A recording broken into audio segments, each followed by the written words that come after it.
खेसारी के घर हुआ बप्पा का आगमन। जी हाँ, आप सब इस वीडियो में देख सकते हैं कि कैसे खेसारी अपने घर बप्पा का पूजा कर रहे हैं।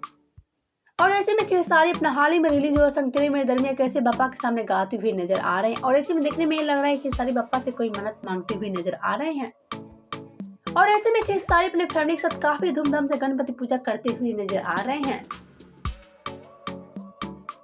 क्योंकि इस बार की गणपति पूजा से खेसारी की पत्नी और दोनों बच्चे भी काफी खुश हैं। क्योंकि एक तरफ खेसारी गाना तेरे मेरे दर में यूट्यूब पर धाका रिकॉर्ड बना रहा है और ऐसे में एक तरफ खेसारी घर एक और शख्स का एंट्री हुआ है। जी हाँ, खेसारी के सारे विघ्न बाधा को खत्म कर देंगे और ऐसे में उस शख्स का नाम है गणपति बप्पा। और ऐसे में हम आपको याद है खेसारी घर बप्पा 4 से 5 दिन तक विराजमान रहेंगे और ऐसे में खेसारी की फैमिली पर अपना प्यार और आशीर्वाद बरसाएंगे। तो हमें यही कहेंगे गणपति बप्पा हम सब पर भी अपना कृपा बनाए रखें। तो आप सबका क्या कहना है खेसारी की अनोखी गणपति पूजा को लेकर बताएं हमें नीचे कमेंट बॉक्स में। वीडियो पसंद आए तो वीडियो को लाइक करें, शेयर करें एंड चैनल को सब्सक्राइब करना ना भूलें।